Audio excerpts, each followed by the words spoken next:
Sabab sablammiin bakka iddoo takka jiraatee wal dhagahee wal jaalatee obsaa fi jaalala yoo waliin jiraate biyyi takka biyya ta'uu dandeessa. Keessattuu biyyi teenya Itoophiyaan biyya sabab sablammoota 80 oliiti. Hedduu wal kabajnee wal jaalannee tokkummaadhaan yoo waliin jiraanne biyya teenya illee ijaarrachuu dandeenya, biyya teenya illee eeggachuu dandeenya, misoomsuu illee dandeenya jechuudha.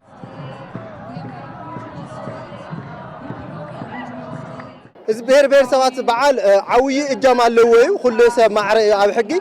نمنو ندي سيرة درتي والكتا. Guyyaan saboota sablammoota fi uummattoota ammoo kanaaf agarsiistudha. Guyyaan kuni kabajamuun aadaa fi duudhaa saboota sablammoota fi uummattootaa beeksisuuf ni gargaara.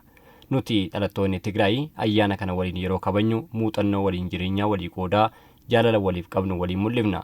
Garaagarummaa yoo jiraates guyyaa kanatti tokkummaa keenya waan leellifnuuf yeroo mara kabajamuu qaba. حدنت نكلينا زقبر سلان خانة زبير بير ساعات كامزنا ولا نا معبلك قصلي الدليم.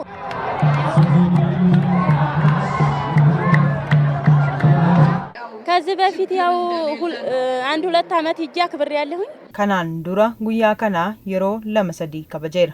هاتو مالي كان وقابرنا باي اينا تتولير. سمنا بريدان نسمتن. Guyyaa kana kabajuun lammiilee Itoophiyaa gidduutti tokkummaa obbolummaa fi wal jaalala cimsaa baay'ee natti toleera. ወንድማማችነትን አንድነትን እና መዋደድን መፋቀርን ያመጣል.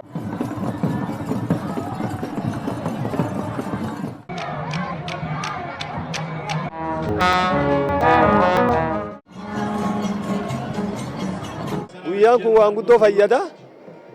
Ayyaani sabab sallammoota huni yoo akkumini dhalateen jiraat sila sabab sab walti fida Oromoof Oromiyaa walti fida godinaaf godin walti fida naannoof naannoo walti fida ayyaani hunini ummata Itoophiyaa tokko tolchaa jennee akkini walti fidu takkasin laalla ummata kana biyyiti tokko tolchaa jennee laalla. Natimaan qaddamti maali kamtollo khoynu kaawloomii 2016 seeneffama darbe dhiifnee yeroo kanaan booda qabnu jaalalaa fi tokkummaan waliin jiraachuu qabna. Rakkoolee qabnus karaa heeraa furachuu qabna. Tigraay irraa ijoollee koo fudhadhee dhufee obboloota koo kutaa biyya hunda waliin ayyaana kana kabajuu koof gammachuun natti dhagaameera. Sam'anii xubbo makaanu garxalla khayfatu. Kanaan dura akka seenaa irraa dhageenyutti fi akka hamma fi beenutti illee ayyaana sabab sablammoota inni jedhamu jiru nama tokkootu sabuma tokko faadhaan namni bulaa ture anuma isin beeka kajoon bulaa turre akka Itoophiyaatti kuni amma sirna dimokiraasiidha